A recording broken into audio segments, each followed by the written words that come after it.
An extensive body trail of victims was left by the vicious, cold-blooded, and cruel killer, Cullen Montgomery Baker, across the American frontier. He was a Confederate guerrilla during the Civil War, and when the conflict was over, he continued to fight, ambushing Reconstructionists, murdering former slaves, and terrorizing the states of Texas and Arkansas for 4 years. Baker was born on June 22, 1835, in Weakley County, Tennessee, to John Baker and Elizabeth Baker. His father was a hard-working but impoverished farmer who also had cattle. The family relocated to Clarksville, Arkansas, not long after he was born. In 1839, after only a few years, the family relocated to Texas, finally settling in Davis County. His father obtained a 640-acre property grant there. Despite receiving the property, the family remained destitute, and Cullen was bullied at school because of his homespun trousers and bare feet. Despite his frailty and withdrawal, he began to fight back. He also obtained an ancient handgun and a rusted but functional rifle, and began practicing with both weapons until he was highly skilled. He drank his first alcohol when he was 15 years old, and began challenging both youngsters and men who irritated him to go for your guns. It wasn't long until he was spending most of his time at saloons, where his quick temper led him into a few fights. He was described as a strong drinker, a braggart, a quarrelsome and mean-spirited individual. He was knocked unconscious during one battle by a man named Morgan Culp, who whacked him in the head with a tomahawk. This encounter seems to have temporarily cooled his temper, but it would not stay. In 1856, he stabbed a guy named Wortham to death in an altercation about horses and escaped to Texas. He quickly returned to Arkansas, however, after learning that he was still wanted for murder in the death of Bailey. During his absence, his wife Martha gave birth to a daughter, Louisa Jane, on May 24, 1857. He went to Texas temporarily the next year to fetch his wife and daughter.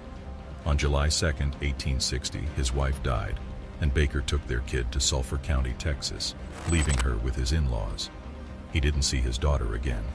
He then joined the Independent Rangers, a guerrilla force loosely affiliated with the Confederate Home Guard.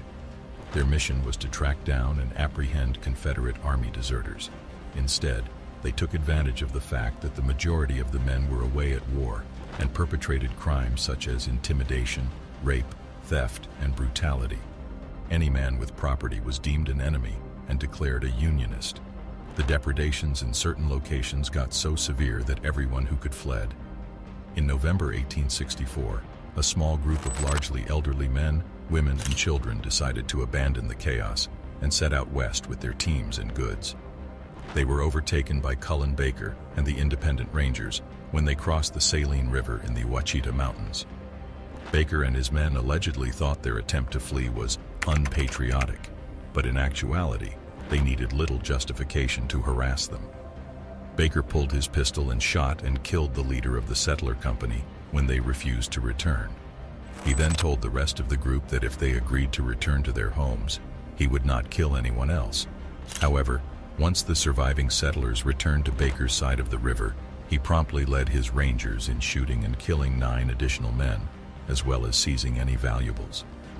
The incident became known as the Saline Massacre. Following that, the locals had had enough and began aggressive measures to eliminate the deadly gang. When the thugs learned of this, they left with their loot and the many horses and mules they had seized. Baker was in a saloon wearing a Confederate hat in Spanish Bluffs, Arkansas, at the end of 1864, when he was approached by 4 African-American Union soldiers who asked for identification. Baker turned to face them, weapon drawn, and shot and killed a sergeant and 3 other troops. According to one report, after the battle, he stumbled upon a group of travelers in Sevier County, Tennessee, on his way home. He began verbally harassing a black woman in the group before shooting and killing her. He subsequently moved to the Sulphur River area of southwestern Arkansas with his wife Martha, where he became the manager of the line ferry. But it would be fleeting. Martha became ill quickly and died on March 1, 1866. According to numerous reports, Baker was devastated by her loss, but it didn't stop him from proposing to Belle Foster, her 16-year-old sister, just 2 months later. Belle turned down his proposal and married Thomas Orr, a school teacher and political leader. Baker then started harassing Orr, picking fights with him, beating him over the head with a tree limb, and going to his classroom to mock, curse, and threaten the guy in front of his students.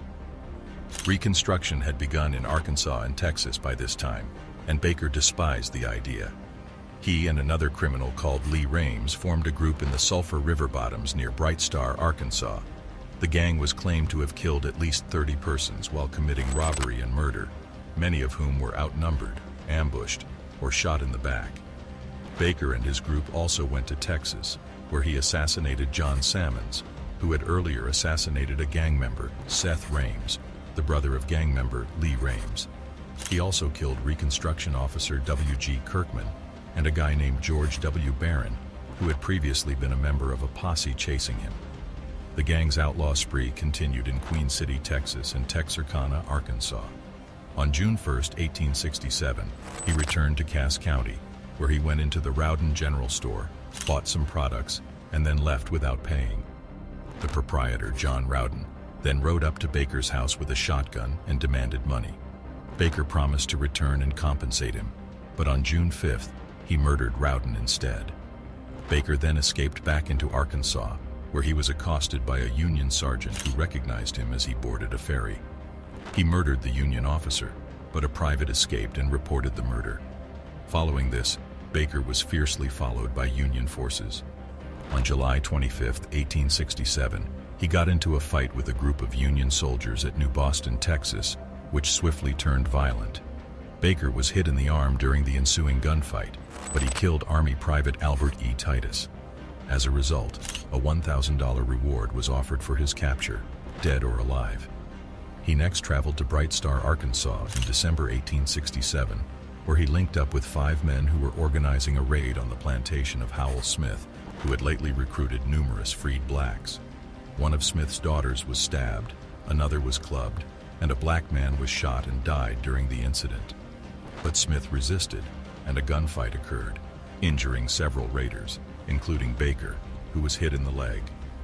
In Little Rock, Arkansas, on October 24, 1868, Major P.J. Andrews, Lieutenant H.F. Willis, and an unidentified black man were reportedly killed by Baker and his gang.